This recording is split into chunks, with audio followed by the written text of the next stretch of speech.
Hi, I'm Jill Fetcher. And I'm Maggie Humphrey. And you're listening to The Agency Scoop, where we're talking about business from an agency point of view. And our point of view, with some laughs along the way.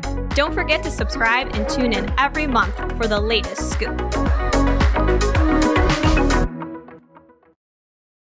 Welcome to this episode of The Agency Scoop. How you doing, Maggie? I'm doing good. I'm in the holiday spirit. I was driving by Michael's, and they have great Christmas decorations, if you didn't know. And everything's like 60% off right now. So I ran in there to grab like a few last minute things to make a centerpiece. And I, for some reason, love wooden Christmas trees. I feel like everybody fixates on like a decor item for the holiday season. So I'm walking by and I see these two little wooden Christmas trees sitting on a shelf, and they're 60% off. And I said, yep, need those. Yes. So I grabbed them. And I grabbed my little centerpiece that I needed, and I go up to the register and I put my items down.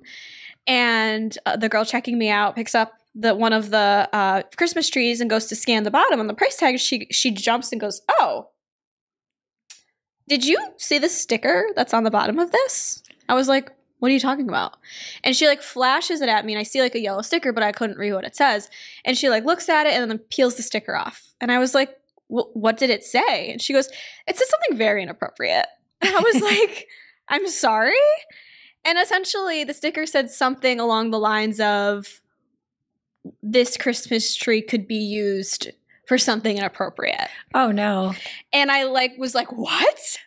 I was like, I swear that wasn't me. I did not put that sticker on this wooden Christmas tree. I would never do such a thing. I love wooden Christmas trees. And we both like look at each other and then just start uncomfortably laughing.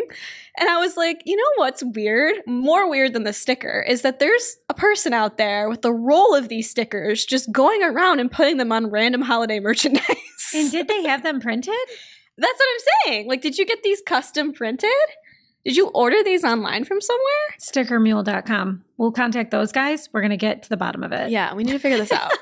I think that people are out of control now with bumper stickers, that they have no filter or boundaries. There are so many bumper stickers as you drive around the road. It may be because I'm getting older, and so you just feel curmudgeon-y about these things.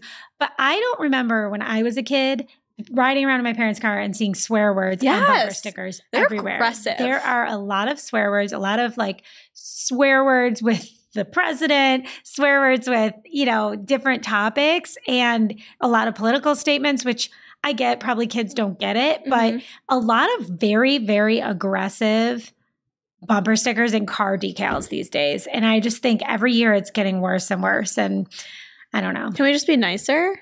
Honestly, can we? When this episode releases, it will be January, and we've just come out of that season.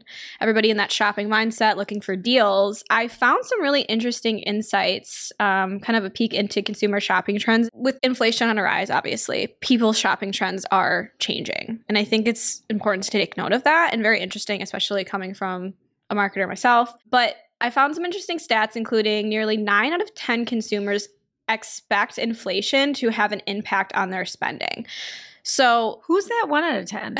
Who's that 1 out of 10 that doesn't think inflation is going to affect Jeff Bezos? Maybe.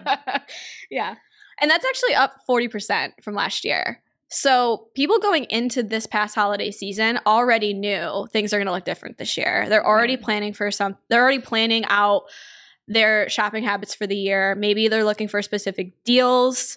Maybe they're scaling back on gift giving. I know with my husband's family, we aren't doing gifts anymore. We've agreed, you know what? This is getting out of hand. Again, we're making a change to gift giving. And we spend our money on a trip together every year. That's awesome. Doesn't matter when the trip happens. We just book one. And instead of buying unnecessary things for each other, that's what we put our money towards. So I'm curious to how many other people are doing that. But with that, we also are still struggling with a lot of supply chain issues coming out of 2020, believe it or not. So just 4 short years later. Yeah, right. So with that, it's actually led to more Americans purchasing gift cards, which I feel like gift cards is like an easy, like you said, you buy them for your teachers, whatever. But it's expected that 55% of all Americans will purchase at least one gift card this year. Which it's interesting, the so combining those two things together, the gift card purchase and inflation. So when I go to give teacher gifts, the last several years, I would go to Target or Tops, our supermarket around here, somewhere that has a ton of different kinds of gift cards. And I like to buy the 3 or 4 packs of $10 Starbucks cards. So you get 3 $10 Starbucks cards. It's $30. It's not like you get anything off, but I just get a few of those packs and then I use those to give out to teachers, bus drivers, whoever. This year when I went, the minimum of all of these gift cards was 15. No way. Yes. So in these packs, they had $15 gift cards and they had 3 $15 gift cards, where in the past I could pick from Starbucks, Tim Hortons, McDonald's, a few other things, and they would have those like multiple packs instead of getting the ones that you could put any denomination on. But even those, a lot of them, it says 15 to 500 on the thing. So the minimum you can get is $15 on these gift cards if you buy them at a big box store like that. I'm sure if I went to Starbucks, I could get several $10 gift cards. You're taking advantage of the convenience factor, though. Yes. And it's another stop, and the person working would then have to like scan each one, give you an activate, for each one. And so if I'm going to buy 10 of them, I'd rather just buy those packs and go for it. But I did notice that this year, the minimum was 15 on a lot of those things. So inflation.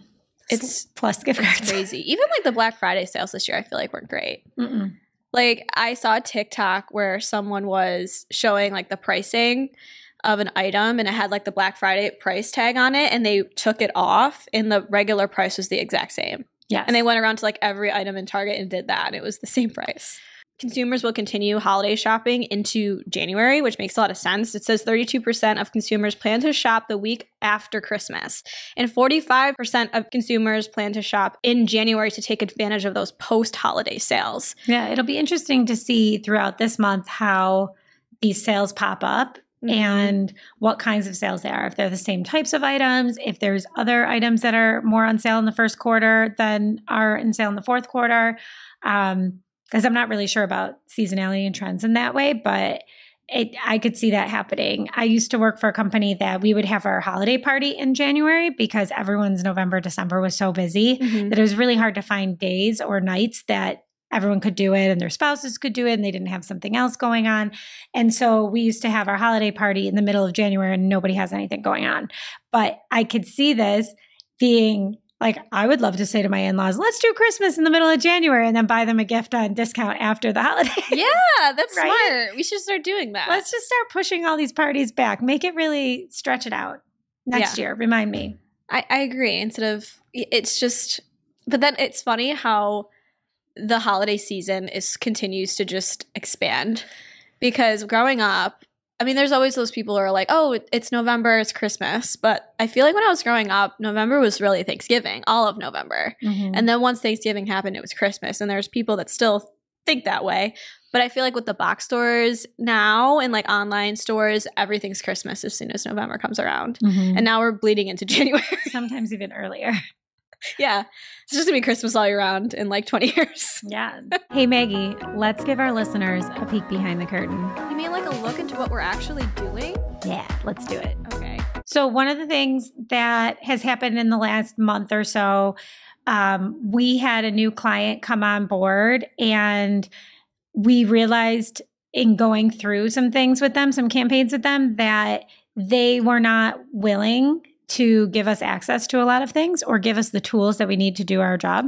And so we discontinued working with them. We're not doing work with them anymore. But a learning that came from that was that a lot of times, even though we're talking about things up front in the proposal stage, we really need to be more adamant and more clear in outlining the requirements, not just the nice to have. So when we talk about, we're going to need your input and approvals, obviously that comes with the territory, but we need to be more clear and black and white about, we need access to your Google Analytics. We need access to the data. We need access to all of your ad platforms. Whatever we need to be really outspoken about and very adamant that we need those before beginning.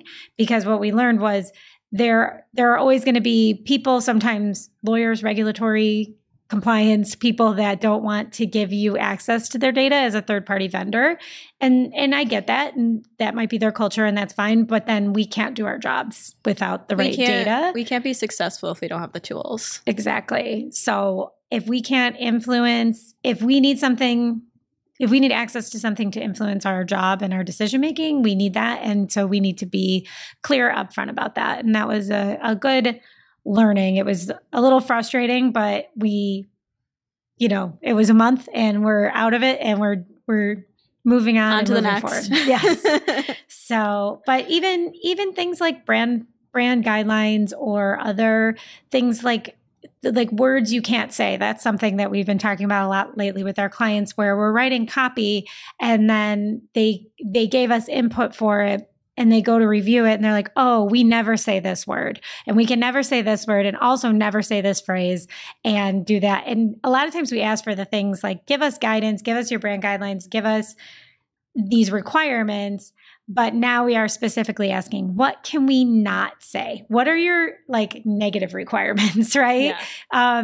Sometimes that's just as important. And then for our wins, a few good things. It's the giving season. So I know that we've been involved in a lot of donations this year, which we usually do every year, but it's been good to see everyone come together and putting things towards a good cause, which I know you're very involved in.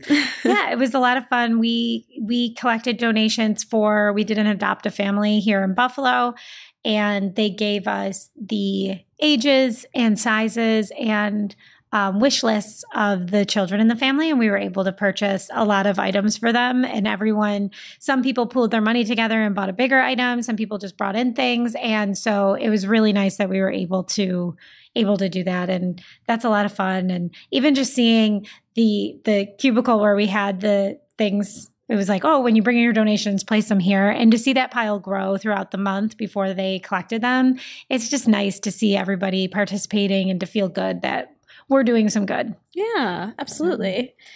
And then on the business side, we continue to have a lot of year-end review client meetings, which I feel like are all going very, very well. They are a lot of work, though, getting those slide decks together. They're extensive, especially if you have a client that their scope touches all different areas, including marketing, development, data.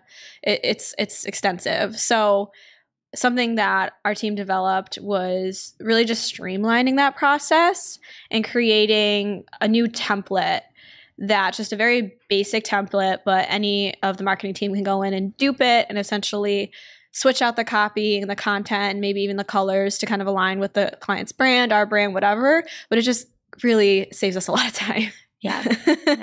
And a lot of good conversations come out of those meetings. So I'm really happy that we've been doing that with a lot of our clients and making sure that we're aligned on, here are the successes from last year, here are the goals for next year, here are some things that we're focused on, what else can we be doing for you? Oh, by the way, did we mention we have this great design team or data team if we're not working with that? So it's a really great time to not only reflect, but look forward and see what else that they can be using our team for. And now it's the moment you've all been waiting for. It's time to get into the main scoop. New year, new goals. That's right. Or same goals. Yeah. Higher goals. Higher goals. Whatever we got. Yeah. So today we really want to talk about really all things goals. We wanted to start by breaking down kind of developing goals for you and your clients, really focused on their business. I've had clients who are maybe more unfamiliar in the territory of setting marketing goals. So my role is kind of helping them reach that point, really marrying our processes together. But then we also have clients that come to us with strict goals. So it's how handling that works. And then after that, we want to talk a little bit about kind of setting up goals for ourselves in the new year, whether that be career or even personal. So we have some fun information on that as well. But to kick things off, as we said, we're having a lot of conversations right now around wrapping up the year with our clients and really just getting aligned on what targets they're aiming for in the next year. And with that comes setting those marketing goals. So really those marketing goals should align with that client's overall company business objectives. And you want to make sure you're establishing kind of like a top-down hierarchy of goals to ensure that the marketing plan is in sync with that business strategy. So it really starts with kind of establishing, a realistic and quantifiable goal up front, and it kind of sets you up for success, or like I like to refer to it as the North Star in the new year.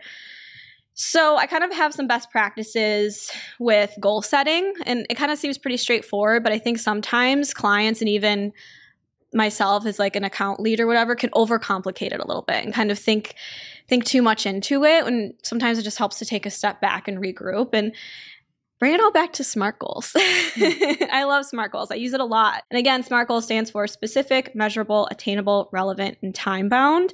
And I think if you're someone who's maybe staring at a blank document and you need to start outlining your goals for next year, start with that and just start jotting things down. And I feel like it kind of starts to build that foundation. And from there, it really sets you up to develop something more specific.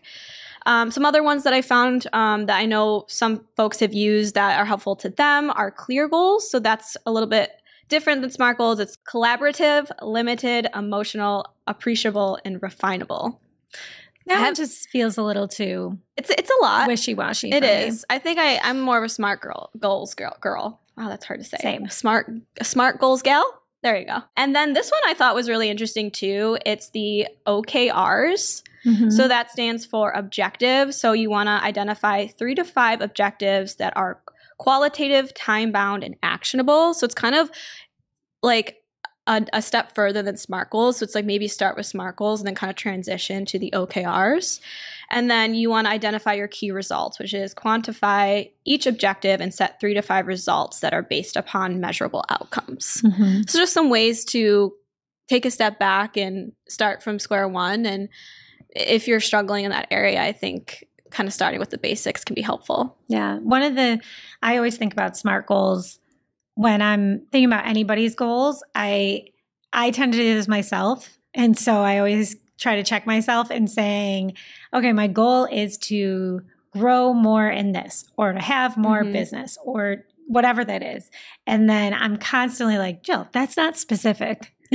You need to be specific and measurable. And so those two, the S and the M, I think are the hardest part sometimes for people to set for themselves, not just to attain, but just to get there. Like, oh, we want to grow our Instagram following. Well, what do we want to grow it to? And how are we going to measure it? Okay, well, right now, is it 300 people and I want it to be 500 people? Or is it 5,000 and I want it to be 5 million? What is the number and what makes sense? But instead of just saying I want to grow it, I mean, you could grow it by one person and achieve your goal. So being specific is really important. And that is, I think, where people struggle the most is that specificity. Did you like that? Yeah. Specificity. Yeah. I can't say it again. A lot of hard words today. Yeah. I feel like the hardest part. Because of course everybody wants to do better. That's the end goal, of course. We want to grow, but really being able to, one, measure those goals, and then two, I think being able to line it up. So how can we continue to improve in the future? Not just next year. How about in 5 years? So again, setting yourself up for success. I find it's better to ask yourself specific questions like you were just saying, bringing it back to, is this a business-driven goal? How is it going to contribute to the business? Can it be improved over the years? Like I said, yes, we're setting goals for next year, but is it something that we can grow upon in future years? Right. Is it actionable? Is it possible? Is it realistic? Right. And then finally, how we're measuring success. I think that's probably also one of the most important pieces. You need to be able to measure that, identify what your KPIs are for that goal, and check in on those throughout the year, whether that be, a weekly report, a monthly report, a quarterly report, whatever, but being able to measure and pace yourself to your goal. So by the end of the year, you know where you're at, you know what it's looking like, and if it's going to be realistic for the next year. Maybe you overshot your goal, and at the end of next year, you're like, you know what, this was a little bit too steep. We're still in a good place. Let's rein it in, maybe set something a little bit more realistic next year. Right. I think having some bands of success is important too. So knowing, in the example that I gave, say you want to grow your Instagram following by 1,000 people, and that 1,000 people is your benchmark, but you're doing different things to grow it and you're doing different initiatives. But if you get to the end of the time period, say the end of the quarter, and you're at 800, is it that's good enough to continue down the path that you're going? Or is that enough to consider it a failure and say, we're not going to do this anymore? And so knowing what those things are too, because we're so big on testing and iterating and optimizing, that you need to know if you don't hit your goal, what is that margin band, right? If your goal is to have a $200 cost per acquisition or cost per account acquisition cost, to $200 per customer, and you hit $199 or you hit $201. Is that enough to say that you're close enough to your goal to continue doing what you're doing and continue optimizing? Or is that a failure? So knowing kind of where that gray area is around your goals as well, and where you can adjust and what you're measuring, and, knowing how to adjust. Yeah, exactly. And I think too, as a marketing agency, we are partners with our clients. We want them to succeed. So defining those goals for us is really important. And even sometimes with my own clients, they might not know specifically how they want to define their marketing goals, but if they at least let me know what their business goals are, I can kind of take up the slack there and I can work on fleshing out those goals for them. But as long as they kind of are able to formulate those specific business goals, I can take it into the direction of my area of expertise and set those goals more specifically for myself, run those by them, make sure they're aligned, and we're ready to hit the ground running in January. Mm-hmm. And knowing what's realistic. Exactly. That's part of it too. Then that's a really good point, because I think sometimes, especially if clients are not as familiar with the digital marketing space, they might come to you with something that seems a little outrageous. Like I've had a client come to me and their business was, it's demand gen, but not demand gen enough where they were shooting for like 50 leads a month. And I'm like, that's just very unrealistic, especially for the budget you have. So they came to me with that marketing goal. And I said, you know what? That's not really realistic with the amount of spend you have. Let's take a step back. And I helped formulate that number for them. And they were able to align with me on that. And we were good. But again, that's kind of the role we sometimes play. We have to give the data so that they can make better decisions. Exactly. Even in goal setting. That's right. And that can open up a conversation for a bigger budget too. If that's really what they want, maybe they're just kind of ignorant in that space of how much money it would take to get there. And then if you kind of explain that to them and show them what it looks like, maybe that then opens up a conversation for increasing budget, which is awesome. More money to play with is always great. Love it. I'm a money gal. That's right. Yeah, that's kind of the business side of things. But I also wanted to talk about kind of setting goals for ourselves as business women, but also maybe in our personal lives, because that can bleed into that as well. And you kind of opened me up to this, which I love. But you tell me a little bit about Rob Hatch. Okay, so I get a million newsletters, and two that I really like that I did not realize are related until recently are by Rob Hatch and Chris Brogan. They're both like leadership coaches, and they both send out great information, great content. So if you want to look at either of their e-newsletters, they send them maybe once or twice a week, and they're just short reads, but they're always impactful. It always just makes me take a step back and think, yes, am I doing this? Am I focused on growth? Am I doing the right thing? Am I communicating strong? All of these different things. And they're both really great. And then I just realized recently that they are friends and they know each other and they work together, and they do an exercise called My 3 Words. And they've been doing it for several years, where they host a webinar where they help people focus on what are the 3 words that you're going to focus on for the next year. So for example, Chris's words for 2023 were master, pleasure, and gather. And so everything that he was doing, he was trying to relate it back to those 3 words to see, am I focusing my life and all of my initiatives in this way. Mm-hmm. So from a master perspective, trying to master things that he's working on, not just become a jack of all trades, but really master a few things. From pleasure, making sure that he's seeking out like the happiness in things and finding peace in the little things and all of that, and kind of slowing down. And then gather, I think that had to do with his network and gathering more community and people around it. And so I just thought that was really powerful. And they've been doing this for several years, where every year they pick out new ones. And then every once in a while throughout the year, their newsletters will refer to them and say, I kind of lost sight of this word, and now I'm bringing it back. And I know a lot of people who will pick one word for the year, or a theme, or this is my goal for the year, this is my New Year's resolution, those types of things. And I love the idea of 3. I love the number 3. I love everything in threes. I just think it's powerful, and there's just something to it. And so I love the picking 3 words. Yeah. I also like the idea of it because it's like kind of in your subconscious a little bit. Yes. You're almost like manifesting it for the year. Like as you're doing something, your intention subconsciously has those words in the back of your head. Yes. So it's a cool concept. And a quote that I actually found, 'cause you passed this news article to me, that I really liked was, I can't always control the outcome of each year. However, I can control how I show up, act, and respond. Therefore, I choose words that will facilitate those efforts. I think that just sums it up so nicely. Do you want to talk about 3 words that you chose? Yeah. And we can have there, you gave me a few links to places where you can look for ideas for these types of words of the year. And so we can put those in the show notes as well, to find those. But I also pulled a few from that list. So I'm excited to hear what yours are. It was an extensive list. There's a lot of great words on there. Yes. Yes. My first word for 2024 is create. So essentially harnessing your imagination to bring new ideas and projects into existence. So I'm a creator. I love art. I love creating anything. It's just something I thrive in, and it's something that I'm actually very passionate about.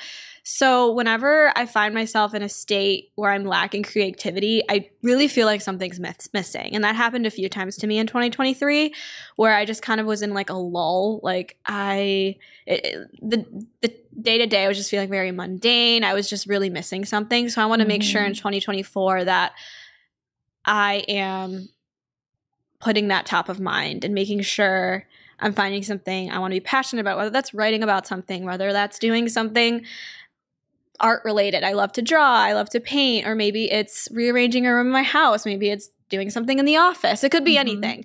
But as long as I'm keeping that top of mind, because that's something that really helps fill my cup. Yes. So that's my first one. I love it. My second one is foster. So invest time in developing skills, encouraging growth, and nurturing talents or ideas until they reach their potential. So I love to learn. I love to really try new things. So kind of part of that word is dedicated to learning something new and trying something new, and then fostering the skills that I also are important to me and continuing to grow in that area, and kind of like get closer to that master word that Rob used, mastering a skill. I love it. And then the last one is bliss. So seeking joy and contentment, making time this year to find what makes you truly happy. So just enjoying the little things, because I feel like sometimes the day-to-day, it's stressful. It goes by so fast. We don't have time to stop and breathe. Just making sure I'm doing that for myself. As I was going through the list, I kept jotting down things that spoke to me. And then I realized I had 3 kind of themes going. So mine were a few wrapped up into each one. So these are my 3 words. So the first one is mindfulness, which came from not only mindfulness, but I also wrote down acceptance and be. So embracing just existing and being a part of the moment, and trying to live in the now, and like the importance of just being present. And that is something that is sometimes really hard as a working parent, and you're constantly busy and doing things, and to just not sit there and scroll on your phone, but to be there watching the kids show with the kids, playing a game, doing those kinds of things, just being mindful and present. And so that is something that I want to be better at in 2024.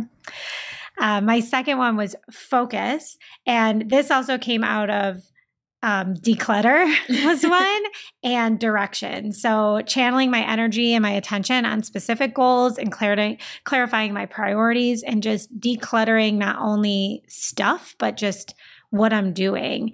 And this kind of leads into my third one. So I guess they are kind of all connected, but my focus is going to be on less. So I say every year that my New Year's resolution is to say no to more things.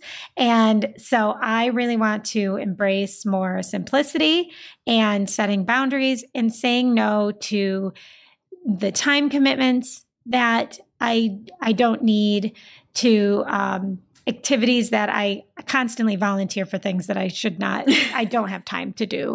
And so I want to give myself the permission to do more with less, have a more present day, but by doing less. And so those are really mine. Mine are mindfulness, focus, and less. Those are great words. I love them. And I think keeping in check your personal life also benefits your professional life. If our personal lives are in balance and we have time for the things that we enjoy and we feel fulfilled there, we're going to perform better at work. We're going to show up better for our clients and our team. So I feel like these goals go hand in hand with that. Yes. Now it's time for everyone's favorite segment. And all of you know one. Don't be that girl. Do you have a story for us? Of course. And Don't Be That Girl? Yeah, it's time for Don't Be That Girl Holiday Party Edition. Oof. Now that all of our listeners have gotten through the holiday season and have probably attended holiday parties of their own, are you going to talk about a work-related holiday party? Yes. Awesome. Yeah. There's always one girl at that party, you know?